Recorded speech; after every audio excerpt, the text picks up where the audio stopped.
Senhor presidente, senhores vereadores,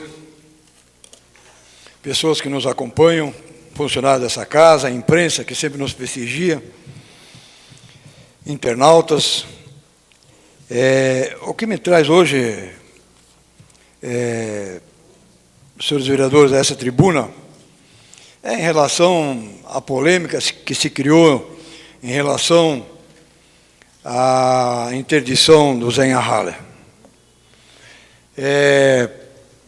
Eu até gostaria de citar rapidamente, não quero aqui questionar a legalidade dos fatos, se houve interdição, se houve ajuste de conduta ou não houve, mas eu rapidamente queria ler aqui, eu achei interessante o editorial da Gazeta, que ele coloca tradição versus legislação. Os senhores sabem, conhecem que eu sou um apaixonado pela história de São Bento e pela história de uma maneira geral. Não poderia deixar de falar e recordar e lembrar algumas pessoas que construíram, há 136 anos, mais ou menos, a Zenha Haller, que está construída lá desde 1881, está interditada. A lei não se discute, se cumpre. Eu acho que... Só que tem um grande problema lá. Mas depois nós vamos falar. Só vou ler rapidamente o que o jornal A Gazeta publicou nesse final de semana no editorial. Tradição versus legislação. A interdição da Sociedade de Cantores, 25 de julho, da Zenha Haller, gerou opiniões diversas, mas, de um modo geral, a maior parte das pessoas parece ser contrária ao fechamento. Ainda mais por se tratar de um prédio com quase 134 anos de história. Sua construção se funde ao surgimento de São Bento do Sul. Está encravada na segunda estrada carroçável do Brasil. A própria Dona Francisca é uma história já, né? No entanto, apesar de todo o contexto histórico do prédio, a legislação atual não se importa com a idade e faz suas restrições, e como tal deve ser cumprida. Mas o tema serve como pontapé para uma discussão mais ampla, inclusive nós também aqui, para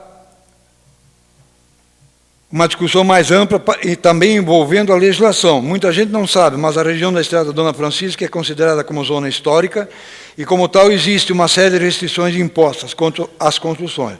Mas, em boa parte da via, não se vê a devida atenção a isso, com obras sendo feitas descaracterizando todo o local que devia ser preservado. Preservar o passado é algo que, infelizmente, não sabemos fazer. Só há reação quando algo impactante acontece. E agora chegou a esse ponto. É porque a área ao entorno começou a ser povoada. E se daqui para frente não se tomarem devidos cuidados para evitar o crescimento desordenado da região, logo mais um sítio histórico e turístico tende a desaparecer. Além disso, uma sociedade com 133 anos certamente chegou em primeiro ao local em que a moradora denunciante, então, ao chegar ali, é interessante isso aqui, porque a denunciante, desde que eu conheço, ela é neta da pessoa que doou o terreno para Zenha Haller, para construir o prédio. Depois eu chego lá.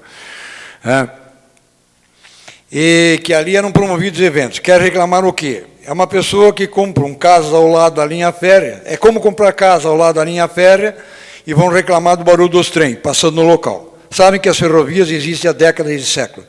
Há muitos anos, em São Bento do Sul, teve um desses aí, os senhores devem estar lembrados, que não tem mais o que fazer da vida, que entrou com uma ação no fórum reclamando do badalar dos sinos, os senhores se lembram disso aí, nas igrejas da área central. E na sentença, o juiz, na época, que é nosso amigo juiz, ele deu a sentença, criticou o motivo da ação, justamente falando que o badalar do sino era uma tradição e ocorreu muito antes da chegada do morador ao local. Eu morava ali ao lado num prédio.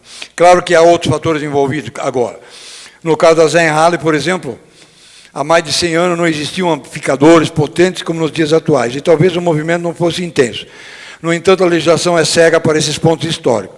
O imóvel tombado pelo patrimônio histórico, como tal, não se pode reformar ou realizar alterações em suas características originais, e sem isso será possível instalar isolamento acústico. E quanto isso vai custar? Afinal, é um imóvel não preparado para esse tipo de obra. Ou seja, a lei determina a implantação de isolamento acústico, mas a outra lei diz que não se pode alterar as características originais dos imóveis tombados. Nesse caso, como fica? É mais do que um conflito histórico. Interditar um espaço tão importante para a história de São Bento pode ser correto, do ponto de vista legal, mas do ponto de vista histórico e cultural para uma cidade que é conhecida e reconhecida por seus diversos eventos, suas diversas atrações culturais, com a interdição do Zen Ahali, morre um pedacinho da cultura da cidade e mais um pedacinho do bom senso. Eu vou rapidamente colocar, que me veio à memória, assim, eu escrevi, por exemplo, na época, esse terreno foi doado pelo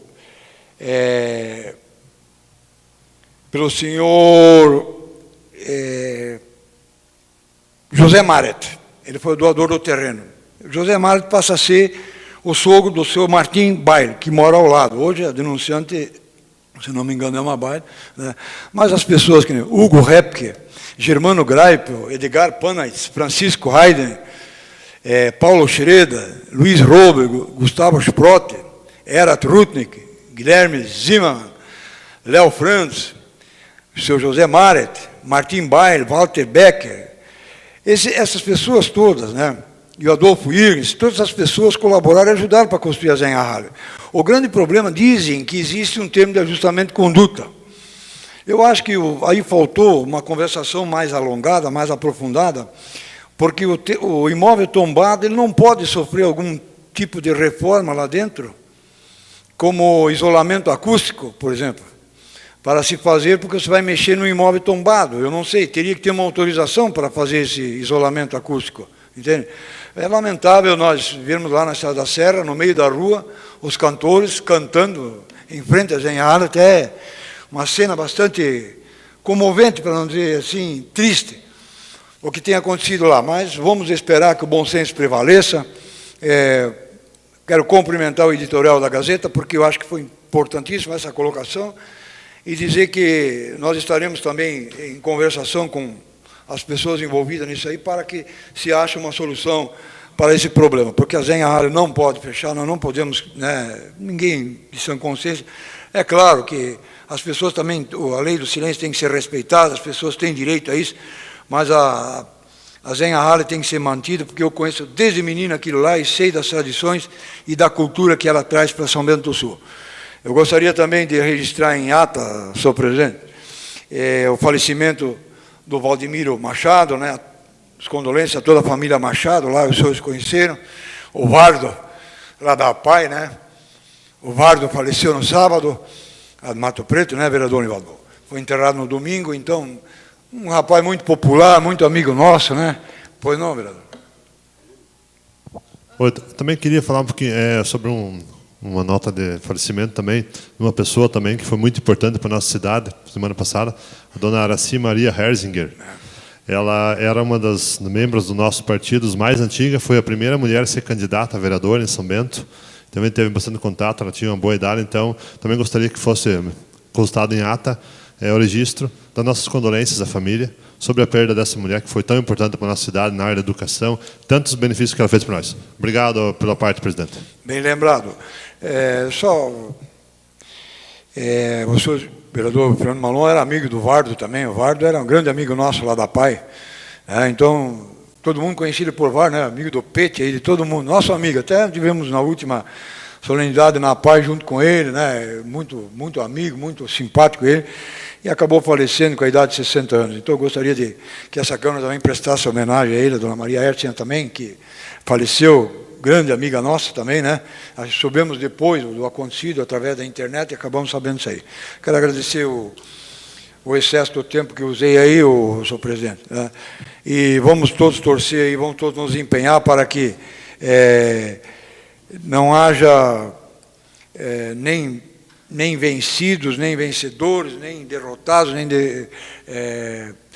na questão da Zen Ahali. Vamos esperar que o bom senso prevaleça e que tanto a tradição com a legislação chegue a um bom senso e um acordo para que tudo continue na paz, assim como nós esperamos. Muito obrigado. Devolvo a condução dos trabalhos da mesa ao presidente vereador Edmar Geraldo Salomão. Reassumindo os trabalhos da mesa diretora, eu concedo ao vereador César Godoy o tempo de até 5 minutos para o uso da palavra livre, vereador. Vossa Excelência tem o tempo de 5 minutos. Presidente, eu vou me abster, eu agradeço pela deferência, mas eu vou me abster. Obrigado. Obrigado, vereador. Não havendo mais nada a ser tratado, eu agradeço a presença e trabalho dos senhores vereadores e convoco-os para a próxima reunião extraordinária que se realizará na sequência.